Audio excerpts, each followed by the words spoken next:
My next guest hasn't been on for a while. I always enjoy speaking with her. Lyta Gold is the amusements editor for Current Affairs magazine, and whom among us does not enjoy an occasional amusement, and more valuable than ever in these coronavirus days. But our topic is not an entirely amusing one. She has been writing about Governor Andrew Cuomo. If you're a regular listener, you've known that I felt that that particular political emperor has no clothes, but Lyta has been writing at much more length about him. She had a piece in Current Affairs in March entitled "Stop Trying to Make Andrew Cuomo Happen." Subtitle, "You don't want him as president. You don't really want him as governor either." And then subsequently, she was co-writer of a recent piece in The Guardian. Headline, "Andrew Cuomo is no hero. He's to blame for New York's coronavirus catastrophe." So, Lyta, welcome back to the program. Thanks. It's good to be back. Yeah, well, it's always great to talk to you, and especially about as salient a topic as Andrew Cuomo. I've been fascinated. This is a little unfair, perhaps, of me, but I've thought of him in a way as the Democratic equivalent of Trump, in that he botched badly, in my opinion, the initial response to the coronavirus. Of course, Trump is still botching it, but he managed to reinforce an enthusiasm among his base, the same way Trump did, by appearing on TV a lot, doing press conferences and that kind of thing. But I feel like the whole Cuomo boomlet is hype, and that this guy is not somebody not only that you want in politics, but you probably just don't want him around in general. But you know more about it than I, so what do you say? Yeah, I think the Trump comparison is very apt. And in fact, it goes back much further than just the coronavirus crisis. Cuomo has always been a showman. And that's been one of the highlights of his career, and one of the ways he's been able to make his career is he's very good at manipulating media and getting a big public splash. There was, in one of his reelection campaigns, he drove around a bus with a pink ribbon to showcase how feminist he was. And I can't remember exactly. This is in one of the articles. Can't remember exactly what the title on the bus was, but it's something extremely corny. But it's just he presents, these liberal bona fides, and people take it seriously. And it's very, very supported by a very credulous and very worshipful media. And something that people don't really understand about New York politicians is New York is democratic, but it is such a machine. And New York media loves New York politicians. They love them and they hate them. They love to drag them down too, like de Blasio, for example. But when they are fed really good PR stuff, like Cuomo appearing in shirt sleeves and talking about coronavirus, they will eat it up. They will absolutely eat it up. And the national media ate it up too. They wanted a hero of the story. They want, Trump is the villain, and then if you have a villain, you have to have a hero, and so then Cuomo's the hero. But they're both villains, just different levels. Well, and I think we should start maybe talking about his response to the initial response to the coronavirus, but from there we can go to not only his Democratic Party politics in New York, very machine driven, but he's the guy, he's the mechanic. And then maybe we can get to that. This is not a guy who loves democratic process, small d democratic, for example. But before we get to that, you describe in Current Affairs, all the writers who I know there was a hashtag, "I'm a Cuomosexual" or something in Vogue, Molly Jong Fast, "Why We Are Crushing on Andrew Cuomo." I thought that use of the first person plural was certainly, in my case, misplaced, but whatever. And you quote a couple of other people, what's her name, Fishbein. There's this whole thing that somehow we're thrilling to Andrew Cuomo, but the people who are thrilling to Andrew Cuomo maybe weren't aware, for example, of his slow response. But tell us about that a little bit. So, there was certainly a very slow response to closing down the city, and there's been some articles comparing Cuomo's response to Gavin Newsom's response and to Jay Inslee's response, and neither of them were perfect either. But this isn't like a question of perfection; it's a question of did these governors act responsibly given the information that they had?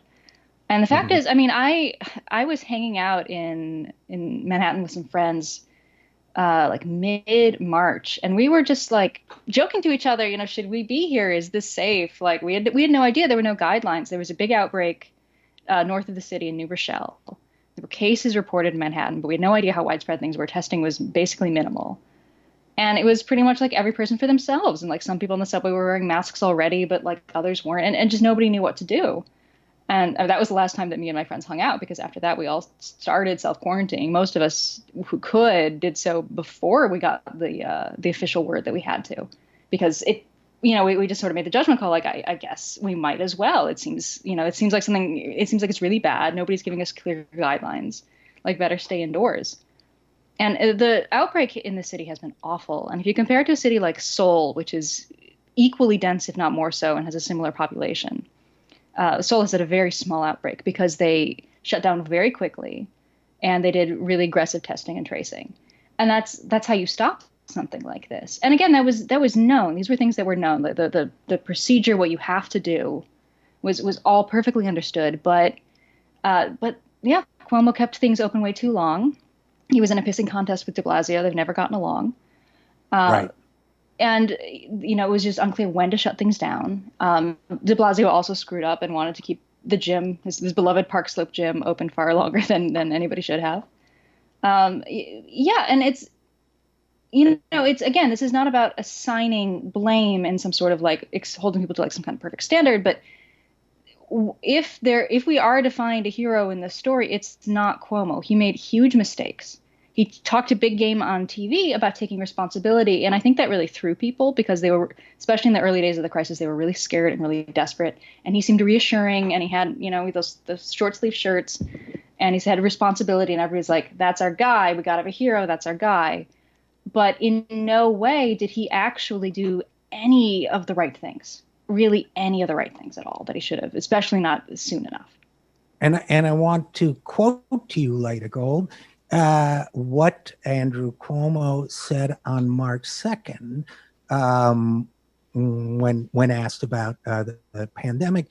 He said, quote, "Excuse our arrogance as New Yorkers," and then he interpolates, "I speak for the mayor also on this one," which of course he can't resist even mass extinction. He would still be trying to like hip check Bill de Blasio. But anyway, "Excuse our arrogance as New Yorkers.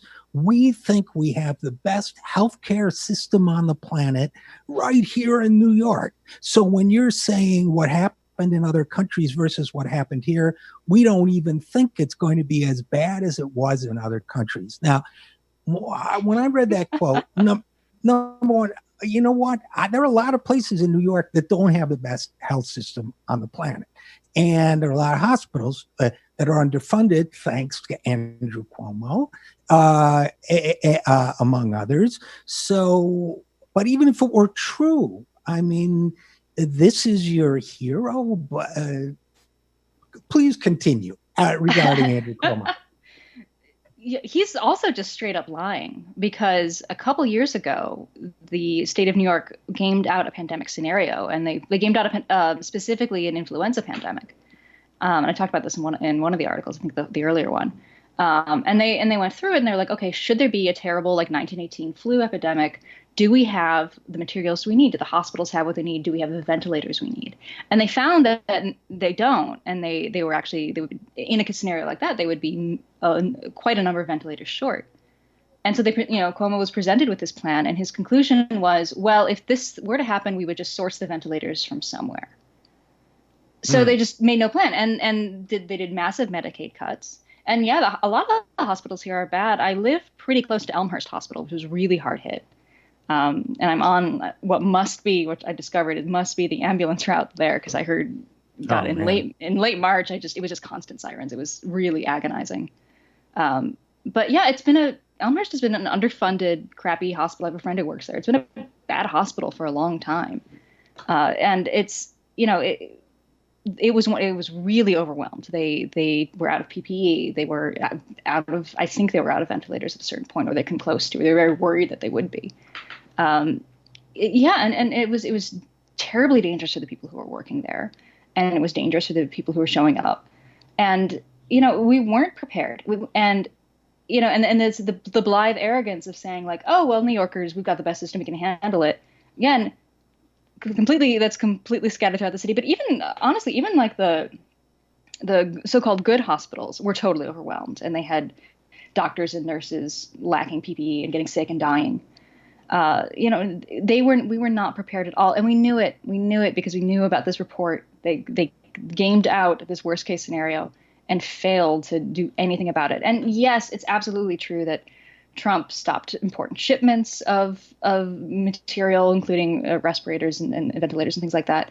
But again, it wouldn't have been an issue if they had been responsible, if New Yorkers, specifically if the government of New York had been responsible in the first place. Well, yeah, and it's possible for more than one person to mishandle a situation.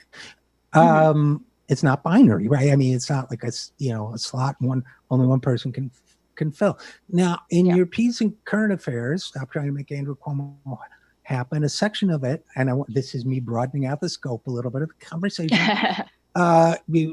One section is entitled "Andrew Cuomo is a Garbage Person."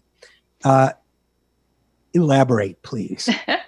I mean, that was very blunt, and I think some people. Yeah, but hey, I mean, exception to the bluntness. We're New Yorkers, well, I don't live there anymore, but I grew up there, so we do blunt. Okay. Yeah. Well, that's a thing, and like being, and I make the point in the piece too, being shitty to our public officials is a thing that New Yorkers are supposed to do, and that is actually how we are supposed to respond, and instead of the hagiography, which again does happen and is really frustrating.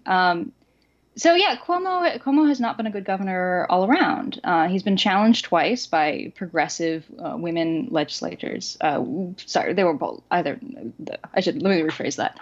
He's been challenged twice in primaries by progressive women, and on good grounds. And then he has always pretended during campaigns to run to the left, and never actually done so. If he does pass progressive legislation, he does it to put his name on it. The gay marriage bill, which he's often really, credited for, and he HRC lauded him for that. That was somebody else's bill. It was a longtime gay congressperson's bill, the longtime congressperson's bill, and he's been fighting for this for years, and Cuomo put his name on it instead. Sort of forced him. One of Cuomo's I'm struggling for words today. One of Cuomo's cronies forced this congressman to give up the bill and let Cuomo have his name on it, let him have the moment in the sun. And, that's the kind of, that's like a petty example of what he's like, but that's the sort of thing that matters to him. What he will only back progressive legislation if there's something in it for him, if you can make him look good. He takes lots of money from rich people. He took a ton of money during the 2018 primary from nursing home executives. And just like a minute ago, he passed very quietly. Passed a proposal in the budget that will help protect nursing home executives from liability for COVID cases. And that's really sinister. And it's super sinister, but he's a master of the quiet, sinister move. Great quote in here from Representative Pramila Jayapal saying that, quote, most of Cuomo's progressive accomplishments, such as gay marriage, are what New York's big donors want anyway, close quote. And then you say it's pretty obvious that if you're not progressive, if you're bullying gay politicians into letting you take credit for their work. A nice little political career you got there, my friend. Hate to see something happen to it, the Andrew Cuomo way. Okay. What else? But he's like a big feminist, right? Oh, yes. Yeah, that's another big part of his shtick is, again, especially when he was running against these two women candidates, he would, pull out a lot of stops to make it look like he was a big time feminist. And, there was this very sort of showman effort to enshrine Roe v. Wade into New York state law. So really, not exactly Roe v. Wade, but the access to abortion, it was framed as being like enshrining Roe v. Wade. And there's a big moment and a big ceremony. He wore a pink tie. He likes to wear pink when it's time to do a big feminist moment. And invited the lawyer who argued Roe v. Wade, argued for Roe, and he invited her to the ceremony. And she made a comment about how like it's his commitment to this is as deep as his tie. Like that's as much as he means it. It's a fashion. It's not something that he's really serious about. But when he was running against these women politicians, he made very sure that he had to make himself look like a feminist, and people bought it. People bought into this rebranding, and he was successfully able to sort of steal valor, as he pretty much always does. He's very good at stealing what progressive movements have done, and then when it is convenient to him, he puts it into law and then makes it look like it was all his idea, and he's a big champion of progressive rights. But again, anything that contradicts what the rich donors actually would like. And New York is a very liberal state, so rich donors here are in favor of gay marriage and are in favor of reproductive rights to some degree. But anything that contradicts what they want, such as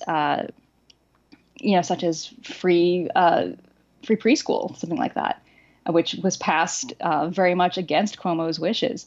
That is the kind of thing. If it's free preschool funded by a tax on billionaires, that's the kind of thing that makes him extremely upset and that he's not in favor of.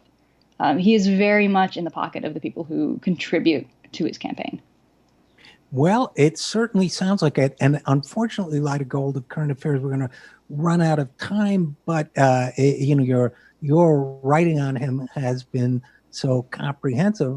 I'm going to give you like a closing argument. But before I do, the article to find out is, basically, you're never mind. I was going to say make a wisecrack, but I won't. Stop trying to make Andrew Cuomo happen is the piece in Current Affairs and the piece in The Guardian. Headline, Andrew Cuomo's no hero. What should, really, he's like, I guess my point is he's way worse than we've been able to cover even in this time. So what's the big takeaway people should have about Governor Andrew Cuomo of New York? Well, the reason I was really spurred to write the first piece was that people were talking about him as a potential presidential candidate, as maybe swapping out Biden for Cuomo at the convention. And that is very much obviously what Cuomo wants, is to be president. He would be a terrible president. So what was really interesting, though, is like living in, that's the pandemic was happening, the worst of it was happening. And people were talking about how great Cuomo is and how hot he is, the sudden flowering of desperate horniness for him, which like I kind of, it's quarantine, like everything's fine. Like I can't blame people too much. But what the whole thing felt like was when I was a teenage girl reading like 17 magazine, and there'd be like a spread on some new teen boy star who I'd never heard of before, but he was obviously being pitched to the readers as like the hot new thing. And here are these posters that you're supposed to hang up on your wall, and you're supposed to be really obsessed with him. And it would be really interesting how that kind of worked to like kind of manufacture consent among like my age cohort, that like, yeah, like this was a cute boy, and you need to be really into him and know everything about him and really like him. And if you didn't like him, then there was something wrong with you. It was exactly that kind of manufacturing of consent. And like suddenly this guy was being put forth, and you're like, this guy's hot, he's interesting, and you need to know everything about him, and you need to be his fan. You were expected to become a fan. And that's exactly what they did with Cuomo. Suddenly he's this hunk. Everything he does is right. Everything he does is good. He said responsibility in an interview, and we're all going to fawn over him. And that's like the real danger of it's. Again, I'm not writing these articles because I hate him and I want to dump on him. I am writing the articles because I think he's a really bad person who is bad for this. He's bad for the city. He's bad for the state, and he'd be really bad for the country. So if you've written Andrew Cuomo's name all over your school notebook with hearts on it, erase it right now. Lyta Gold, amusement editor of Current Affairs. Thanks for writing about this guy, and thanks as always for coming on the program. Thanks. Always great to be here.